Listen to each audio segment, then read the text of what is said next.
নিচে আটলান্টিকের নীল জল, আকাশের অনেক উচ্চতা দিয়ে উড়ছিল স্ক্যান্ডিনেভিয়ান এয়ারলাইন্সের একটি বিমান। বিমানটির গন্তব্য ছিল সুইডেনের স্টকহোম থেকে মিয়ামি। সব কিছু ঠিকঠাকই ছিল। হঠাৎ প্লেনে ভয়ঙ্কর ঝাঁকুনি শুরু হয়। যাত্রীদের অনেকেই তখন রীতিমতো রিল্যাক্সড মুডে ছিলেন। হঠাৎ করে তীব্র ঝাঁকুনিতে অনেকেই তখন যাকে বলে আত্মারাম খাঁচা হয়ে যাওয়ার জোগাড়। মাঝ আকাশেই প্লেনের ভিতরে তখন জিনিসপত্র এধার ওধারে ছড়িয়ে পড়ছে। সকল যাত্রী সিটের উপর থেকে খুলে গিয়েছে অক্সিজেন মাস্ক। এয়ার হোস্টেসরা বারবার ঘোষণা করছিলেন সিট বেল্ট বেঁধে নেওয়ার জন্য। জানা গিয়েছে স্ক্যান্ডিনেভিয়ান এয়ারলাইন্সের SAS A330 প্লেনটিতে 254 জন যাত্রী ছিলেন। বৃহস্পতিবার 14 নভেম্বর এই ঘটনাটি ঘটেছিল। প্লেনটি তখন গ্রিনল্যান্ডের ওপর দিয়ে উঠছিল বলে জানা গিয়েছে। এই সময়ের মধ্যে এয়ার টার্বুলেন্সের মধ্যে পড়ে প্লেনটি। জানা গিয়েছে এই টার্বুলেন্সের ফলে প্লেনটি প্রায় 8000 ফুট উঁচু থেকে নিচে নেমে আসে।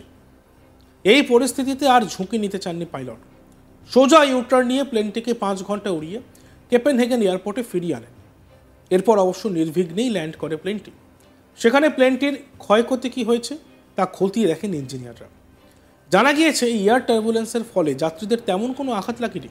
তবে এই ঘটনায় যে প্রশ্নটি সবচেয়ে বড় হয়ে দেখা দিয়েছে যে এয়ার টার্বুলেন্সের মধ্যে পড়েও কেন পাইলট কাছাকাছি কোনো এয়ারপোর্টে প্লেনটি ল্যান্ড না করিয়ে 5 ঘন্টা উড়িয়ে প্লেনটি কোপেনহেগেন এয়ারপোর্টে নিয়ে এলেন।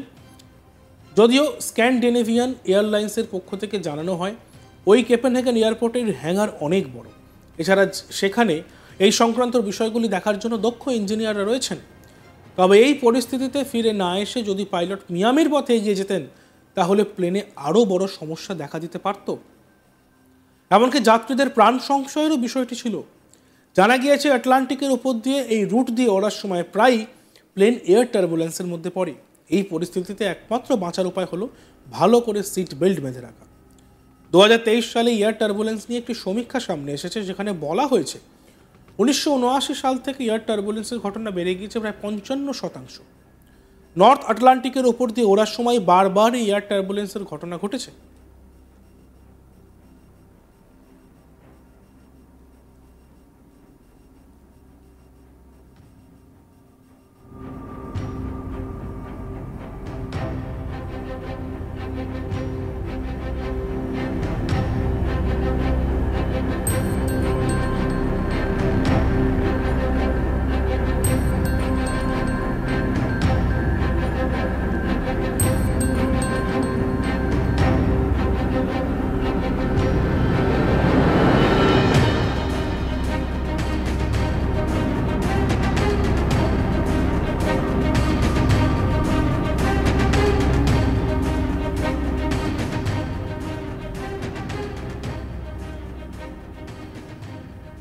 নিচে আটলান্টিকের নীল জল, আকাশের অনেক উচ্চতা দিয়ে উঠছিল স্ক্যান্ডিনেভিয়ান এয়ারলাইন্সের একটি বিমান। বিমানটির গন্তব্য ছিল সুইডেনের স্টকহোম থেকে মিয়ামি। সব কিছু ঠিকঠাকই ছিল। হঠাৎই প্লেনে ভয়ঙ্কর ঝাঁকুনি শুরু হয়। যাত্রীদের অনেকেই তখন রীতিমতো রিল্যাক্সড মুডে ছিলেন। হঠাৎ করে তীব্র ঝাঁকুনিতে অনেকেরই তখন যাকে বলে আত্মারাম খাঁচা হওয়ার জোগাড়। মাঝ আকাশে এই প্লেনের ভিতরে তখন জিনিসপত্র এধার ওধারে ছড়িয়ে পড়ছে। সকল যাত্রীর সিটের উপর থেকে খুলে গিয়েছে অক্সিজেন মাস্ক। এয়ার হোস্টেসরা বারবার ঘোষণা করছিলেন সিট বেল্ট বেঁধে নেওয়ার জন্য। জানা গিয়েছে স্ক্যান্ডিনেভিয়ান এয়ারলাইন্সের SAS A330 প্লেনটিতে 254 জন যাত্রী ছিলেন। বৃহস্পতিবার 14 নভেম্বর এই ঘটনাটি ঘটেছিল। প্লেনটি তখন গ্রিনল্যান্ডের ওপর দিয়ে উঠছিল বলে জানা গিয়েছে। এই সময় এয়ার টার্বুলেন্সের মধ্যে পড়ে প্লেনটি। জানা গিয়েছে টার্বুলেন্সের ফলে প্লেনটি প্রায় 8000 ফুট উঁচু থেকে নিচে নেমে আসে। এই পরিস্থিতিতে আর ঝুঁকি নিতে চাননি পাইলট। সোজা ইউটার্ন নিয়ে প্লেনটিকে 5 ঘন্টা উড়িয়ে কোপেনহেগেন এয়ারপোর্টে ফিরিয়ে আনেন। এরপর অবশ্য নির্বিঘ্নেই ল্যান্ড করে প্লেনটি। সেখানে প্লেনটির কি ক্ষয়ক্ষতি হয়েছে তা খতিয়ে দেখেন ইঞ্জিনিয়াররা। জানা গিয়েছে এয়ার টার্বুলেন্সের ফলে যাত্রীদের তেমন কোনো আঘাত লাগেনি। তবে এই ঘটনায় যে প্রশ্নটি সবচেয়ে বড় হয়ে দেখা গিয়েছে সেটি হলো এই টার্বুলেন্সের মধ্যে পড়েও কেন পাইলট কাছাকাছি কোনো এয়ারপোর্টে প্লেনটিকে ল্যান্ড করালেন না এবং না করিয়ে 5 ঘন্টা উড়িয়ে প্লেনটি কোপেনহেগেন এয়ারপোর্টে নিয়ে গেলেন। যদিও স্ক্যান্ডিনেভিয়ান এয়ারলাইন্সের তরফে জানানো হয়েছে ওই কোপেনহেগেন এয়ারপোর্টের হ্যাঙ্গার অনেক বড়। এছাড়া এখান থেকে এইখানে যে সংক্রান্ত বিষয়গুলি দেখা হয় তার জন্য দক্ষ ইঞ্জিনিয়ার রয়েছে।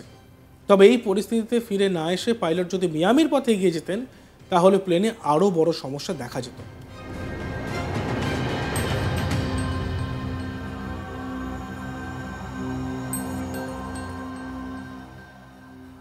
দেখতে থাকুন আজ তাক বাংলা, সাবস্ক্রাইব করতে ভুলবেন না।